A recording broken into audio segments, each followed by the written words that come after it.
This is a webinar on how to pitch to investors.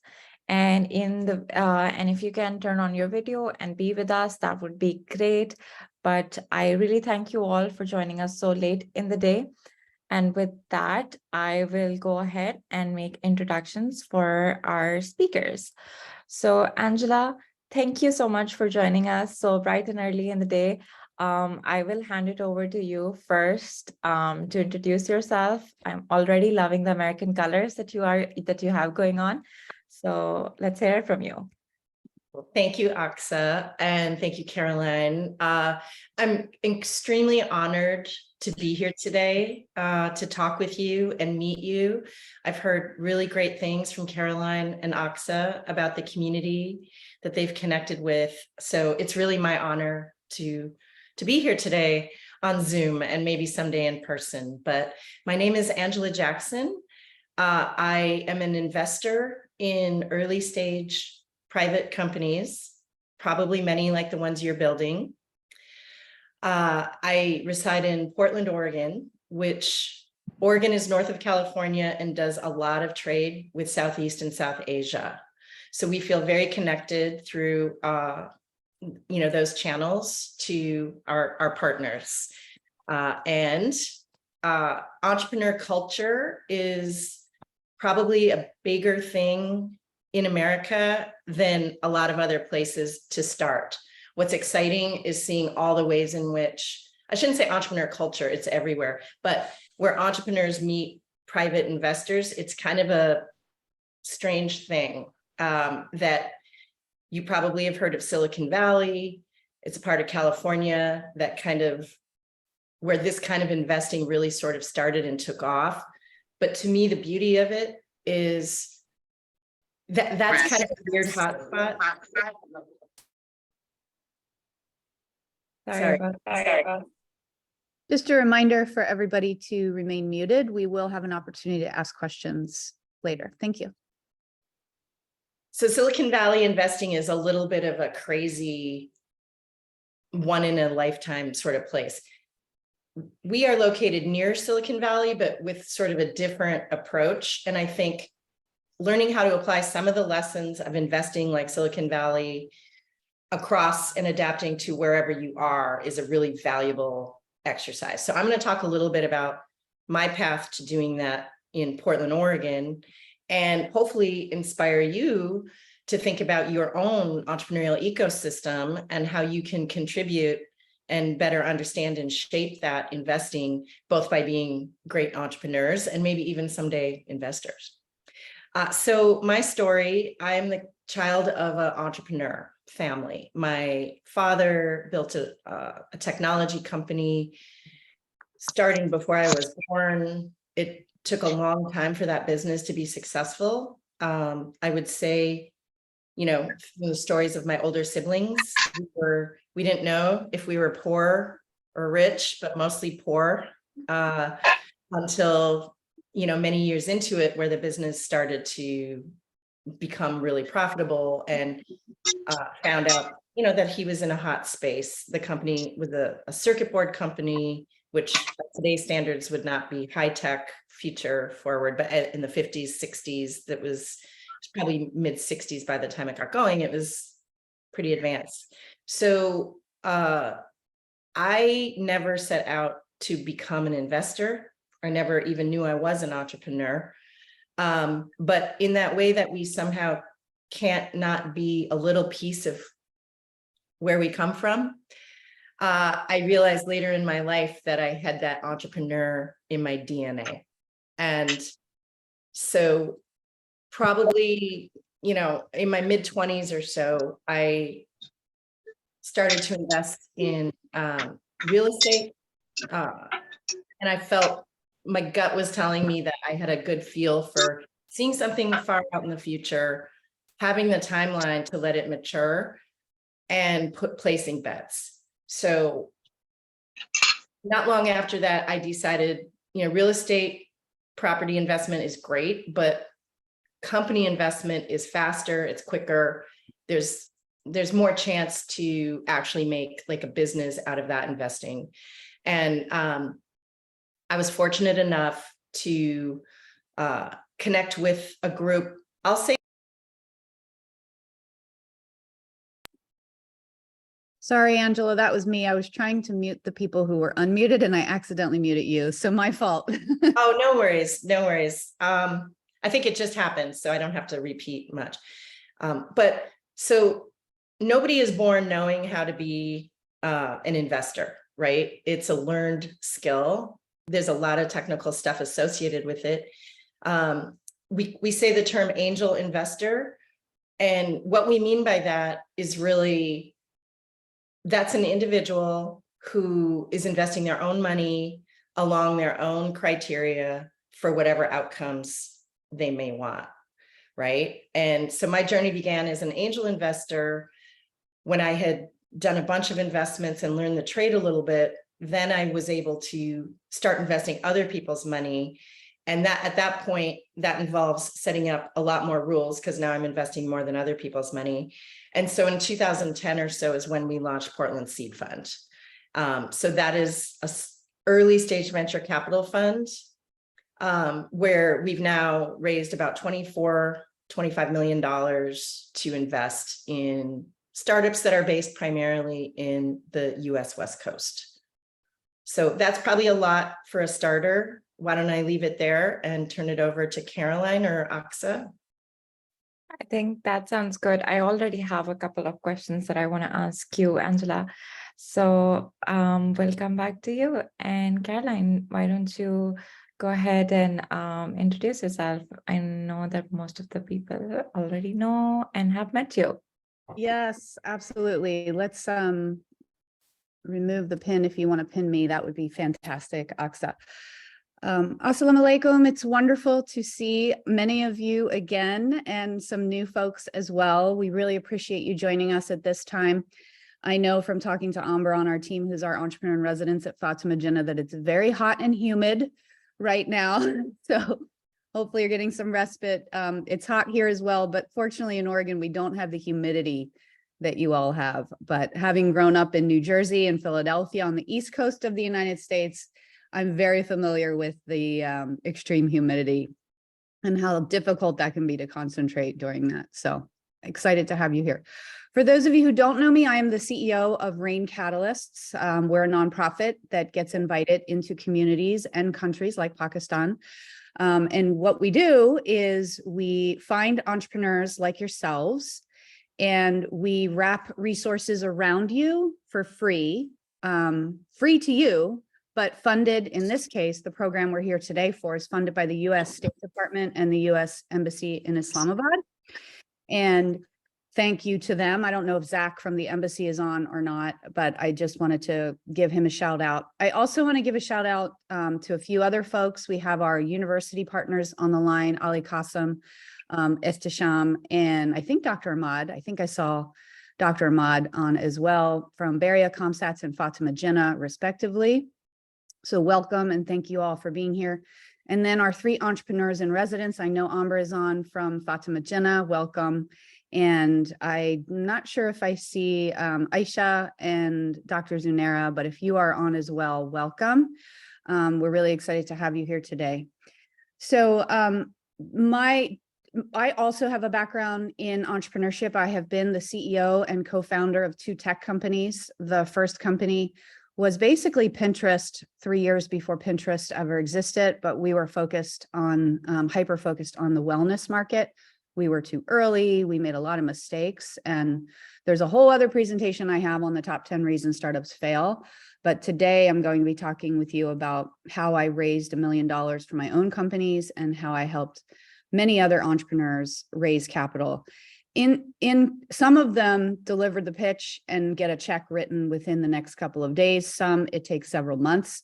Some don't get the money and have to go back and change their business model or shift or pivot or do whatever they need to do to meet the needs of the market that they're trying to reach. But my second company was mobile marketing and real estate. That was the right time. I had the right co-founders. They provided the seed funding for that company. It was $250,000. So I was able to hire developers and programmers and was able to scale that technology in 11 months and sell it as a techquisition. And I always say I would have never been able to, with my team, do that without the failure of the first venture. There's a lot of learnings. And I've known Angela since my first startup here in Oregon. So we go way back over 15, 16 years. And so being able to do another US funded project with her, where her fund has raised several millions and is investing in underrepresented populations. So we're excited to have her here today. So Aksa, I'll put it back to you, and then we'll continue with the programming. But thank you all for being here today. Thank you, Caroline, and thank you, Angela. So I am going to remove your pin and talk a little bit about some other exciting announcements. So for most of you who would have seen our online flyer and our advertisement, stay tuned. We are going to be talking about the $480 that we would be giving out to 3 entrepreneurs, one from each university, from Beria University, Comsats University, and Fatma Jinnah University. We are already giving 480 monthly stipends to women entrepreneurs from these universities. There's 9 of them, so you have that opportunity opening up very, very soon. So if you already have a startup and you have a female founder, you might want to stay tuned and get more information about that. A second announcement that I have is that for those of you who are craving more in-person time and just an opportunity to connect with other entrepreneurs, and especially having a space where all entrepreneurs can meet together and come one-on-one. We have a networking event happening very soon on August 2nd at NIC. It will start at 2 p.m. and end at 5 p.m. So if you are interested in that in-person networking opportunity, please feel free to ping me or any of the EIRs so you can find out more information about that event. And with that, I will hold on more info about the 480 and hand it over to you back, Angela. I know I am very curious to know more about your journey and how you became a female venture capitalist. What is a venture capitalist? I don't know about a lot of people in the audience, but I was never familiar with the term till I actually started working in the industry. So yeah, tell us a little bit more about everything that you do. Thank you, Aksa. Yes, again, I think it's one of those words that in school we learn all these career paths, you know, like a pick list, and venture capital isn't really on that list. So it's something I think that I learned about later in my life. However, I learned also that I had all the makings of it. I just didn't have the language around it. So I think anytime you put a focused amount of money into a focused team toward a big goal, you have this opportunity to either make a lot of money or make a lot of change. I would say I'm not somebody who's always been really focused on the money. I mean, money is important in that it enables other things, right? Money enables you to reduce friction in lives, to take care of your family, or to be generous in the community. But I see money, like excess amounts of money, not as an end goal, but as a means to other change or, you know, goals. So I was much more interested in making change. And as you pointed out, as a woman investing in companies, I started out doing it as an angel investor just on my own.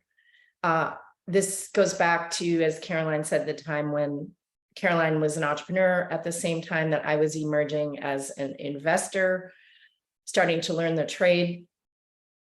In those times, there really weren't a lot of female entrepreneurs out there pitching, nor were there many female investors. And certainly there were even less venture capital women investors. So, you know, again, angel investors investing my own money, I get on my own rules, smaller amounts of money, but venture capital is where you join forces, form a team, go out with a thesis an investing thesis and raise other people's money. So that's like a whole different thing, because then you have different responsibilities. We call it fiduciary, about how you take care of other people's money that you're investing. So I had a lot to learn going from just being an individual, investing my own money, learning, to being of a quality that I could attract other people's money to invest along a thesis. And Caroline said a very important word called failure. That is just as important for investors to learn from. And you can imagine failing with other people's money is kind of scary. So I can remember my first personal failure investment where I totally believed in this one gaming company. It was actually a mix of online and physical gaming of, I don't mean gambling gaming, but like video gaming. I really liked the entrepreneur, and I just didn't look, you know, I had a lot of blind spots looking at that business.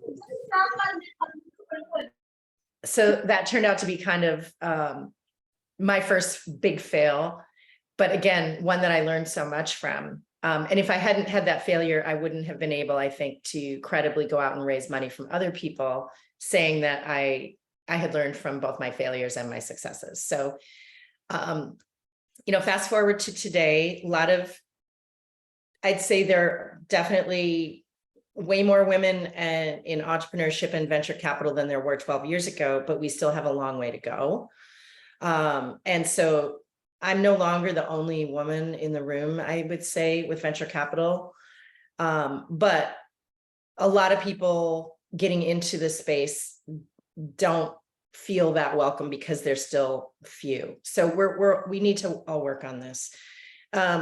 I think now today with Portland Seed Fund, my investment fund, we just raised our 4th fund, and we've done that, you know, between that and my personal investing, I've invested in over 200 companies. So that's a lot of companies and a lot of lessons learned. And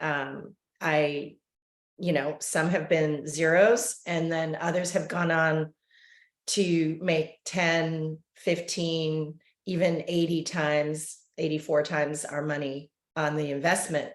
Now, how does this work that you make money off investing in these companies? I don't know if it's appropriate to give people an opportunity to answer a question. Is that okay, Aksa? Of course. Okay, so if you think about it, I'm investing my money. I said I either want to make money with my money or make change with my money, or maybe both. How do you think me and my investors who back me would get their money back, our money back? Anybody? You guys can raise your hand and we'll call on you, or you can put it in the chat. Here's one. Go ahead, Faiza. So they will have some KPIs, which they have to ensure that they accomplish those KPIs, some numbers, definitely some, that's how you can earn your money back. Yes, definitely being able to track to important metrics is absolutely a success indicator. What would that lead to so that I get my money back? Someone put a unicorn startup in the chat. Annie. Okay. Yes, unicorns are great. They're also called unicorns because we almost never see them. So the interesting thing about most unicorns, we don't hear about them for the 20 years that they're working their butts off to follow the KPIs and get, you know, learn what their true product market fit is and all the things. So we only start to hear about them right before they have a big news story of being acquired or going public. But if you look behind the scenes, there's usually years and years of hard work behind making a unicorn. So I think I do want to leave people with that message, no matter what, that startups are a lot of work and they take a lot of time. And the good exits where people make money usually happen when a company is sold to another company. That would be when a company gets, or an investor gets their money back. And the other way would be if a company goes public and then the general public can buy stock in the company. Those are kind of the two main ways that we call it liquidity, that a private company that such as the one you are thinking about or you are creating, how you return money to investors. That's one of the most common, two of the most common ways, sorry, when you're using venture capital.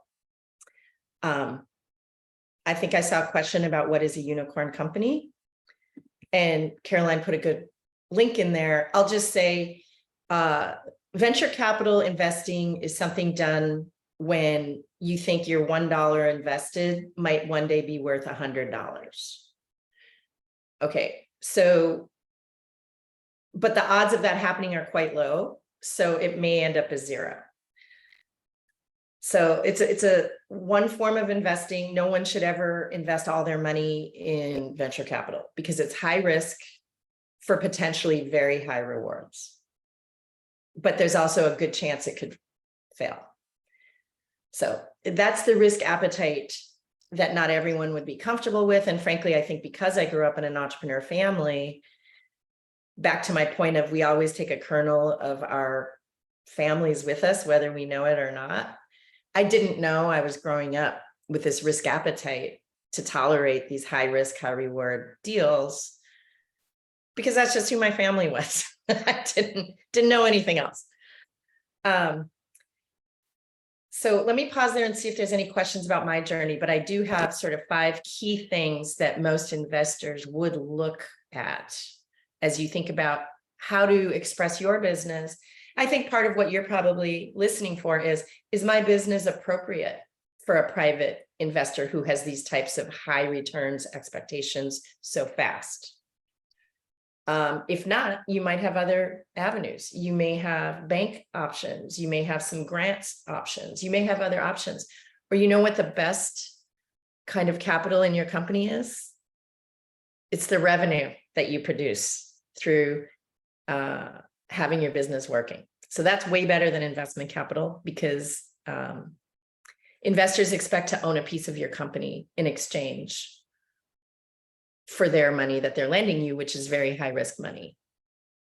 So let me pause there and just see if there are questions. Yeah, and Angela, I've asked everybody to put in the chat the name of their business and what they do. So you're seeing a good mix of apparel, of organic beauty products. Great. Okay, Yeah. give me a minute just to look at these. These are wonderful. Okay. Love it.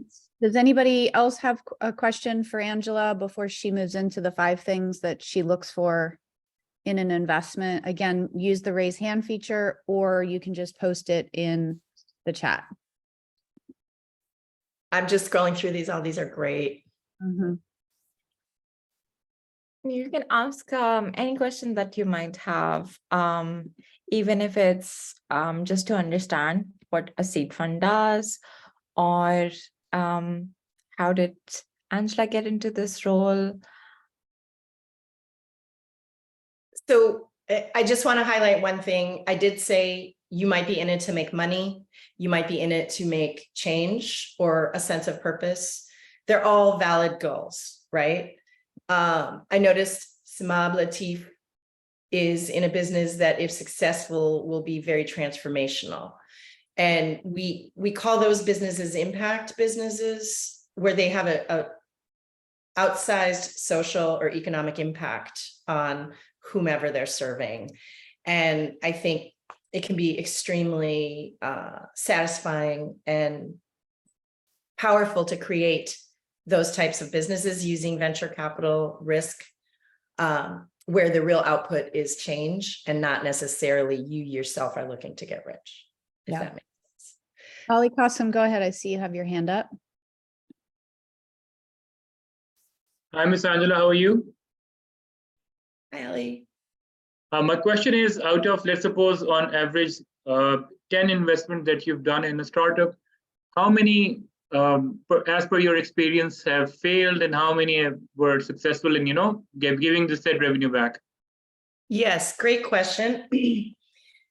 Again, you may be listening thinking, I hope your failure rate is 0, because we don't like that word failure. Failure, we've all been educated that failure is not a good word.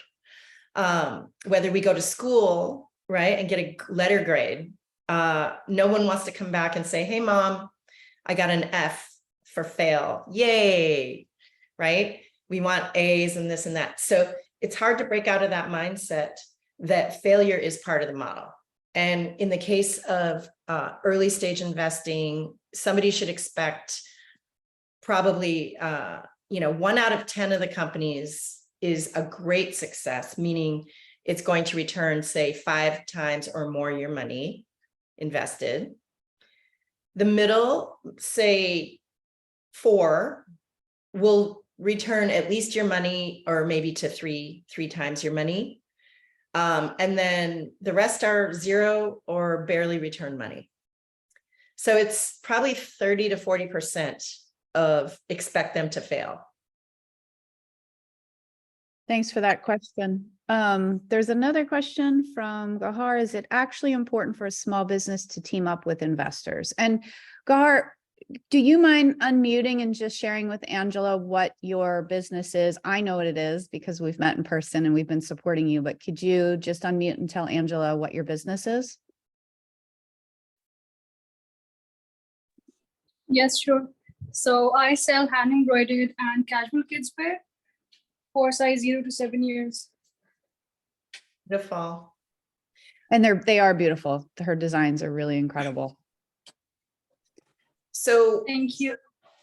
I would say asking yourself, what are your goals? If your goals are to produce a business and an income for yourself and maybe a few others, then it's probably likely that you can continue to grow the business using the profits, and also, maybe small amounts of kind of friendly investment, say friends and family investment that may be more patient because they want to see you be successful. If, on the other hand, you decide you want to grow at kind of a crazy rate, you might have identified a large market that wants your product, but you don't have the materials, say, or the distribution channels in place to make that happen, then you might need to team with investors. So that's really a question of how much you want to put your foot on the gas, so to speak. Mm-hmm. Great questions. I see a few more coming in, but for sake of time, Angela, why don't you pivot over to your things you look for? My list is pretty quick. And, probably not rocket science.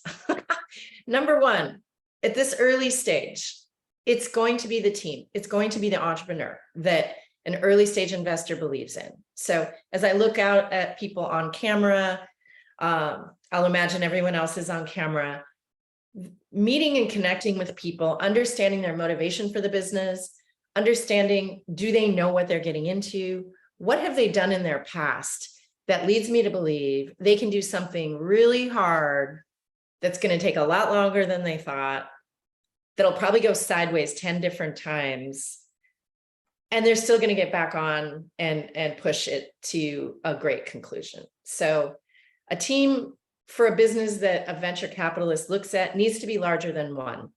You, at a minimum, have to have what we call a co-founder, somebody else who's going to go to bed at night thinking about this business, not someone you're hiring who's only showing up, phoning it in. You need someone else who's thinking about this thing at all times. Number 2, venture capital, because they're putting very high risk money in very early, to justify that risk, they have to have a chance of a large return when the business is acquired or goes public, okay? And to offset the failure rate. So the idea has to be big enough. So in the example we just talked about with the embroidered clothing, a venture capitalist would be much more likely to invest in a company that has identified a scaling market, total available market that's significantly larger than can be served today, understand the money model behind it, but then be willing to invest in order to create that scale. A venture capitalist would be less likely to want to invest in a solo entrepreneur who just wants to kind of do this to keep a good living wage business moderately growing. Number 3, especially in these times, the US private capital investment markets have been really down the last at least 9 months. So a lot of early stage companies that I would normally invest in, that I would have confidence who could get future capital from other investors, now I'm not so sure, because private capital has dried up. So the third thing I look for is, what is their future capital path? Is it credible? Because it's not just my money that's going to make them successful. It's going to be a lot of people's money, and I need to believe they have the ability to get that. Number 4, we have to remember why most investors are motivated to invest. Some are in it just for impact, social or economic transformation, but most venture capitalists are looking at company growth. They're looking for aggressive growth. They're looking for profit margins to increase, and they're looking for what I talked about earlier, the exit opportunity, their timeline and likelihood of getting their money back through usually being acquired by another company or going public. Okay, the final thing, one that we never think about, but I encourage entrepreneurs to learn to ask, is what are the inner motivations of the fund itself? So you won't see this on a website or in a database, but it's really fair to ask an investor questions like, where are you in your investment horizon on this fund? So I'll tell you, as a venture capitalist, I'm more likely to take more risk early in my investment horizon than in my last few months of investing out of that fund, because I want all the time for the thing to work. Maybe I just invested in 3 companies just like yours, and we're at our capacity on whatever that little vertical sector is. So knowing where people are in their own portfolio strategy, that's also a key factor in what they're going to invest in. Over to you, Caroline.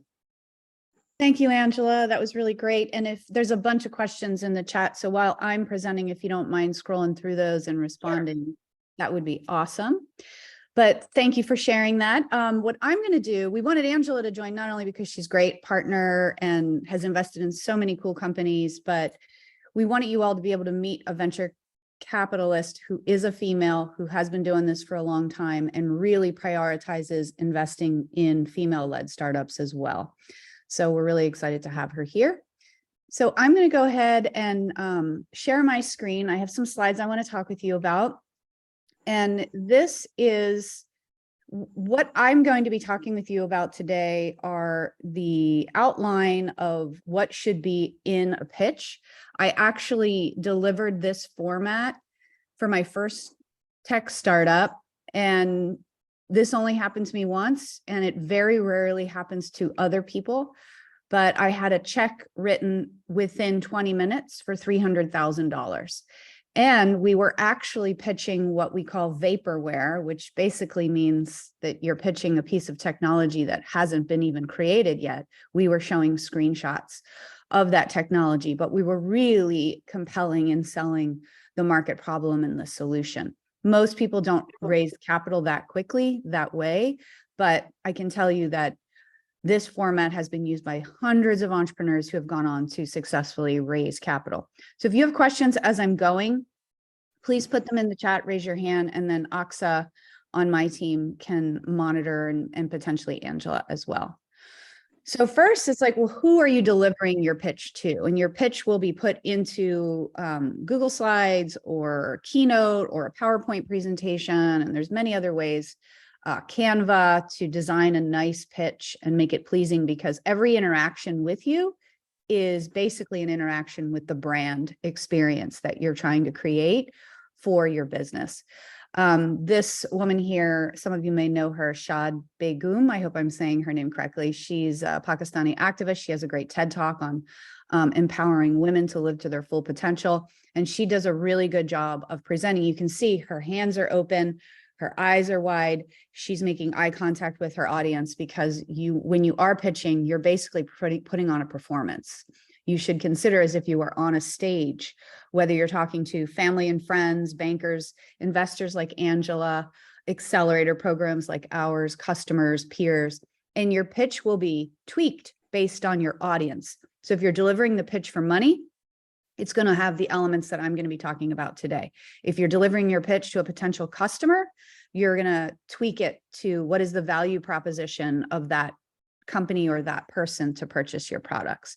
So you should have multiple versions of your pitch. The biggest thing, one of the biggest mistakes we see is people immediately get in, they start talking about their product. Bring your product. It's important, whether it's technology or clothing or jewelry or perfume or food or a service base. Bring something that represents the tangible nature of your product. Even if it's service-based, you can do that through a video or something, but don't jump in right away talking about your product right out of the gate. You want to talk about the market problem you're solving, and you want to do that by telling a story. And I share this amazing Pakistani woman activist, Sabine Mahmood, who was a human rights worker, is unfortunately no longer with us, but she would go around and tell stories. Look at the faces of these children. They are so excited. They're hanging on to every word that Sabine is saying. And this is what you want to do when you're talking about your product or how amazing the market problem is that you're solving. And it's okay if other people are solving the problem. That really validates your market, right? Google wasn't the first search engine. Nike wasn't the very first sneaker that existed. And so there's plenty of room, especially if you're doing something super unique. So you want to practice telling a story as opposed to delivering a business pitch. Then you can show your solution, whether it's a piece of technology or, Gahar, I have you in my presentation, so I'm glad you're here today. Here are her beautiful hand-embroidered baby clothing. And then Sisla Gems is a company that I was helping up in the Gilgit-Baltistan region who just got her products into the Serena Hotel chain, which is fantastic. And Angela, I have a gift for you from her, by the way. But you want to show your project, let people touch it, let people feel it. Or again, if it's a service-based business, bring like a testimony from a customer so that the investor gets a good sense of how excited you are about what your product is. Next, in the investor world, we call this sort of the traction slide. And what we're looking for, and people like Angela are looking for, is what have you accomplished to date? You get to brag a little bit here. It's not usually a comfortable place for a lot of people, but you're talking about what you've done in your company so far. Maybe you've graduated from an accelerator or an incubator program. Talk about that. If you've created a prototype of your product and you're testing it, what are customers saying? Are people actually paying for your products yet?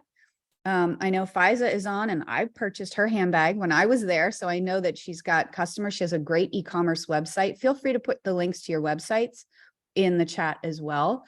If there's media attention or you want a pitch competition, maybe you've raised some funds. I put this exact amount down here at the bottom because this is what the 9 women we're currently funding right now are each getting over the year, the equivalent of the USD and in Pakistani rupees. And what Aksa talked about is we're opening that up again. We are providing you seed funding. So that's something you want to put on your slide because it's a highly competitive process to get selected for that. Then Angela talked about, earlier she said the word total available market, and I'm hoping you all picked that up. That's TAM. You want to segment your market when you're talking about who you're going to reach. There's the total available market, there's a segmented attainable market available, and then your share of the market. And then of course your beta, which is your first handful of customers. No one's ever going to really reach their TAM, that total available market. Not even big companies like Google and Apple reach everyone, but you should really understand who are the total available people who could potentially reach your market. And when you're pitching to investors, really we're focused down here, like, how are you getting these customers? Is it working? What is your strategy? What is your marketing strategy? What is your communication strategy? And once you get them, are you retaining them? Are you capturing them? Are they, if you have a recurring model, are they coming back? If they're leaving, why are they leaving? This is where you get to do all that failure stuff and test and pivot before you waste a lot of money trying to reach the larger, bigger markets. Most people don't have the funds to try and go after their total available market. But as Angela mentioned, you really should know who it is that you ultimately want to reach. And then how are you going to acquire them? This is CAC, customer acquisition costs. So if you have a product that costs, let's say $30 US a piece, but it costs you $32 to get them, well, that's not a very good business model. If it costs you $3 to get them, well, now you have something, and Angela's going to want to have a call with you. She's also going to know about how you measure up against your competition. So let's pretend all of us on the call right now, we're all in the startup called Viper Gaming. We have a video game company and we have 2 competitors here. You want to show it in this format. It's a really easy way to kind of show your value proposition compared to your competitors. And when you're talking about your competitors, never show their logos. Don't put their branding out there. Just list them as the name of their company down the left side. Then across the top, you want to say what your value proposition is. And then we put these fun little gaming consoles in here. You can do check marks, dots, whatever. Show a little bit of your product there. There's a freemium model, volume pricing. There's no contract to get started. It has an education focus, and we're working with the K-12 education partners. So you can look down here and see that the competitors have gaps in what we're doing. So it's a really easy visual way to show how what you're doing is different from your competitors. And then what's really great is what you list across the top usually becomes language that you use in your marketing materials to show your, communicate your value proposition to your customers. Then we want to know, this is like, how are you going to make money? How are you going to make money for yourself? How are you going to make money for your investors? How are you going to pay your staff? So there's different revenue models. You can be multiple revenue models. There's some that aren't even listed on here. These are the common ones that folks like Angela invest in. There's subscription models, licensing models, e-commerce model, advertising models. I did see some of you when you were putting in the chat, you named your model. A couple of you put subscription model. That was great, because then we know that you're having some sort of recurring sign up. But if you have a subscription model, you're going to want to track the metrics behind that, which we'll talk about in a minute. You also want to show your financial projections. We do this, this is meant to sort of be silly because it's a hockey stick showing year 1, year 2, year 3, and how you're starting off lower. And then all of a sudden you shoot up to lots and lots of sales. Now, of course, investors want to see that, but only if it's true. Right? There's an inflection point here. What happened at the beginning of year 2 that your sales started to shoot up? And by the way, very rarely do financial projections look like this. They'll usually go up, down, up, down. Whoops, go back one. Because of volatility in the market, we all just, we're going through a global pandemic. There's struggles with climate issues. There's struggles in markets. So having the revenue shoot all the way up sometimes isn't necessarily what always happens. Next, less than showing that we're going to make this amount of money is more like, what are those numbers behind your numbers? This is when, if an investor starts asking you these questions, this is a good sign. It's like, oh, okay. So you're going to have every month, we call it MRR, monthly recurring revenue. You're going to have about $225,000 US a month in recurring revenue. That's great. Where are you calculating that from? You also want to know that you're going to lose some customers. So what is your churn rate? That is, people who leave. 15% of the customers every month we're saying is leaving. That's pretty high. We try and shoot for a lower, but in the beginning, when you're working out all the ups and downs, you want to be able to understand that. And then let's say it costs you $33 to acquire a customer, but CLTV is the customer lifetime value. What's the lifetime value? We're saying we're going to get $240 from someone that it costs us $33 to get. That's not bad, right? If these numbers were flipped, then we have a problem. These are the numbers behind the numbers for a subscription-based revenue model. And so you want to make sure that you have all of your spreadsheets and you're tracking all of this, because otherwise you won't have your financial spreadsheet calculate on the other end. Does that make sense so far, you guys? I see some things in chat. Are there any questions at this point? Okay. We'll keep going and then we'll take questions at the end.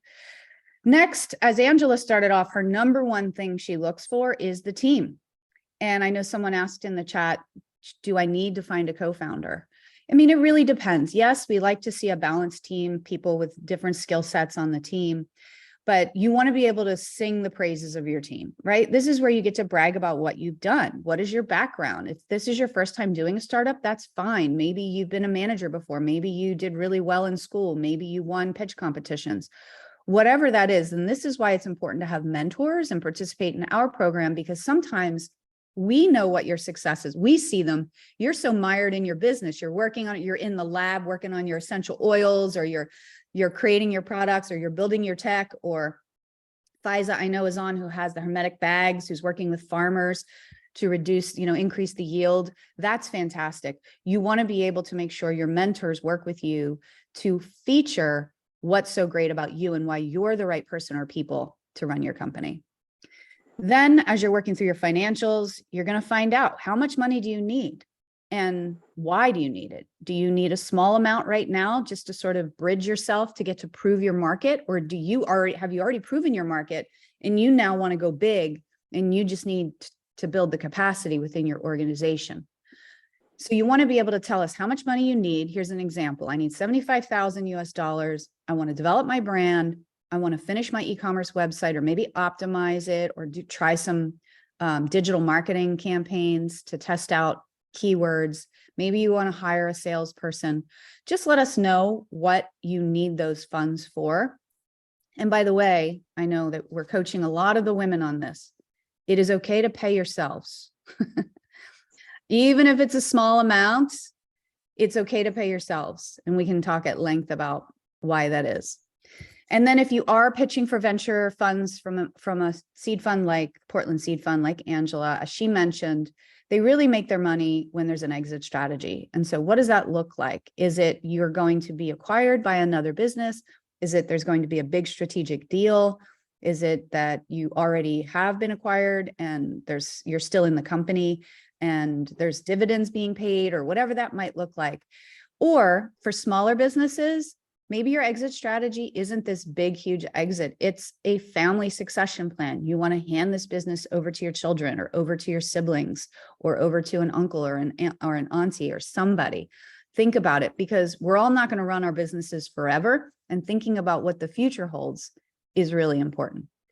So with that, I'm going to stop my screen share and open it up for questions. So again, either post your question in the chat or raise your hand and we'll call on you. So I see, what is the best way to calculate financial projections for e-commerce business? It has to be 3 years or 5 years forecasting. Angela, do you want to answer that question, since e-commerce is one of the spaces you invest in? Yes, but it's going to be maybe not as precise of an answer, because it will still vary relative to your business. Let me pick up on the forecasting piece. You asked about a 3-year or 5-year forecast. Investors use forecasting. Let me say early stage investors use forecasting, not so much that we expect you to know exactly what's going to happen in 5 years. It's our means to see how you're thinking about your business. If you were to ask me today, every time I sit down with a forecast and an entrepreneur, what % do I expect to meet their forecast from early to 3-5 years out? I'd say like zero. I just want to learn, how are they thinking about things? I can learn so much by sitting down with them, seeing what kind of growth are they looking at? What are they comfortable with? What are they proposing? Because if you don't say it out loud, you're never going to do it. So I'll never invest in a company that says, well, we're just going to keep it even, Steven, and flat, because I don't want to tell you something that I can't make happen. Actually, I need the aspiration in the belly, the fire in the belly to do this. I fully understand it might not happen, but this is the kind of thing I'm testing for. So I want to see that you spent your time making sure your model works for your business, and I'll poke at that. But ultimately, I'm not the provider of all things model. You need to show me through that how you think. I do think investors will tolerate a 3-year forecast now, whereas even 5 years ago, they wanted a 5-year. The reality is the rate of change has changed so dramatically that nobody really knows what's going to happen in 5 years. That's like forever in startup time. So hopefully that gives you what you need. Okay. And in e-commerce, I mean, it depends on what it is you're selling and who you're selling to get a little bit deeper into what the forecasting might look like, right? And so there's a lot of questions to answer there. Some other questions. Let's see. Should a clothing brand pitch for investors? So again, it depends on who are you targeting? What's your capacity to manufacture the clothing? If it's just you, or do you have a few people? You know, what if today I said, I would like to make a $100,000 order, US dollars. Could you fill it? How long would it take to fill it? These are all great questions, you guys. And this is what comes out of going through an accelerator program where you really think through the specifics of your business, your product. What are your goals? Do you want to keep it even, Steven, as Angela said, which, you know, do you want to keep it like a flat line revenue? You're just trying to create a job for yourself and take care of your family. That's totally fine. There's still opportunities to raise funds. It won't be from a venture fund, but it could be from friends and family. It could be from doing Kickstarter crowdfunding campaigns. You know, there's a lot of different ways. There's pre-purchase financing. So if you got a big order from me, but you couldn't fill it, there are people who will loan you money to like, what is that called, Angela? I'm struggling with that term, the pre-order. Oh, like factoring or Yes. Yeah. inventory Factoring. financing. Exactly. So that you can actually fill that order. That's expensive money. That's usually a very high interest rate. Let's see some other questions. And feel free, if you'd rather speak, you can raise your hand and we'll call on you.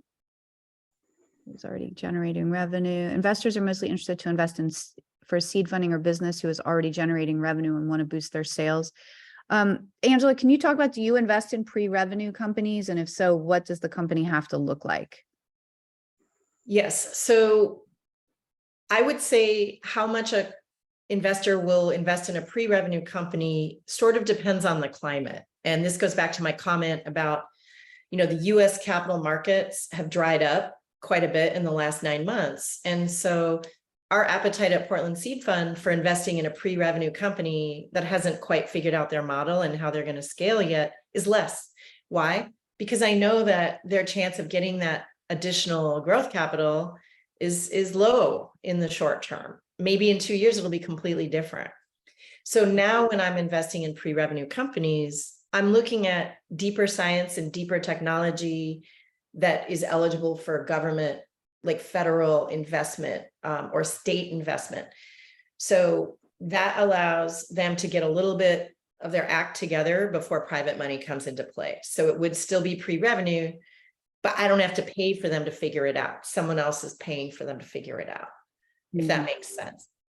Mm-hmm. Yeah, that's great. And I think we have time for one more question before we wrap things up. And what I do want to add about projections for the product companies out there, whether you're manufacturing jewelry or clothing or even pieces of technology, what's important is you want to understand what is your cost of goods, right? So if it costs you a lot of money to manufacture one handbag and you're selling it for less than that, then you have an upside down revenue model. So I know that oftentimes, and we've talked about this in previous workshops, that if you're buying supplies that, you know, it's the more bulk supplies that you can purchase to create your products, that'll impact your margins. But in the beginning, it's okay if it costs a little more to make the product than it does to sell it. It's just being able to communicate and show how you're going to reverse that so that you have some profits. Okay. Aksa, why don't we hand it back over to you? And if you want to close us out, I will just personally say thank you. We had up to 64 of you join today, which was absolutely wonderful. This is recorded. Those of you who are selected to travel to the US next month, you all will get to meet Angela in person, which is great. We're going to take a trip up to Portland and visit her and go to the Portland State University's incubator space and see what that looks like. We're also working on contacting the Nike angel investors so that you guys could potentially tour that campus. So there's some fun things. And then that exchange visit is happening again next year. But again, it's important that you are a part of one of the 3 university partner programs, Bay Area University, ComStats, or Fatima Jinnah, and you're participating in our events and our programs. So Aksa, I'll hand it back over to you. Thank you, Caroline. Thank you, Angela, for taking the time to join us today and talk about your journey, the Portland Seed Fund, and answering all the questions. We really, really appreciate your time. And thank you, Caroline, for the walkthrough with the presentation and your time, and also some really great, inspiring stories that you shared with us. So with that, I will talk a little bit about the $480 that we are providing as monthly stipend to women entrepreneurs. So first of all, let's talk about who can qualify for it. If you're an entrepreneur, a student, or a faculty with either one of these 3 universities, Bay Area University, ComStats University, or Fatima Jinnah University, you are eligible to apply. You don't have to be in school right now. You can even be an alumni of the program. You can be a faculty member. You're still eligible to apply. How does that application process look like? We will open up an online application where you will get a chance to submit your materials along with your business name, your business pitch, your website, all this information. If you are unable to meet that application and submit your documents online, you would be able to get another chance. Through that, you would have to work with your EIR, work on your pitches, make sure that you have some materials ready, and then you can get a chance to present about your startup to us. We are still fleshing out all the details that are required for the application process. So just the best way to stay informed is to watch out on the WhatsApp group or to follow us along with our emails. We will make sure to publicize all this information on the WhatsApp, email, and Instagram. So if you haven't already if you haven't already joined our WhatsApp group, please feel free to do that. And if you are not already following us on Instagram and Facebook, please feel free to do that. Amber, do you mind sharing the Instagram and the Facebook links in the chat? Aisha, maybe you can assist Amber as well with that. And lastly, I want to talk about the networking night that we are arranging at NIC in Islamabad. It is going to be a great opportunity for entrepreneurs to meet in person. So please take this opportunity to meet with your fellow entrepreneurs, connect with them, have a session to have a chance to be in person. For more information, you can contact your EIR. So Amber from Fatima Jinnah University. Amber, you want to say hello? Amber, would you like to say hello? Can you hear me? Yes. And then we My have connection is a Aisha. little bit unstable, yes. Yeah, I was guessing that. And then we have Aisha from ComStats University. Hi, Aisha. Hello, everyone. Thanks for being here. And then we have Dr. Zunaira from Bay Area University. Hello, everyone. Good to see you all. Thank you, Zunaira, for being here. So for those of you who are associated with each of these universities, please get in touch with your EIRs. If you are not affiliated with any of these universities and would still like to stay involved with our programming, Aisha and Zunaira are NIC loyalists. They arrange events over there and they do in-person work over there as well. So you can get in touch with them and book a slot. We are recruiting for new entrepreneurs, whether it's the US travel, all expenses will be paid by RAIN, or if it's the $480 for the monthly stipends that we would be given to you, there would be no additional cost to that. So if you have any other questions, feel free to email me. And for those of you who are getting the 500 or the 480 monthly stipends, if you want to say anything to share folks what your experience has been with working with RAIN. Maria, do you want to say something?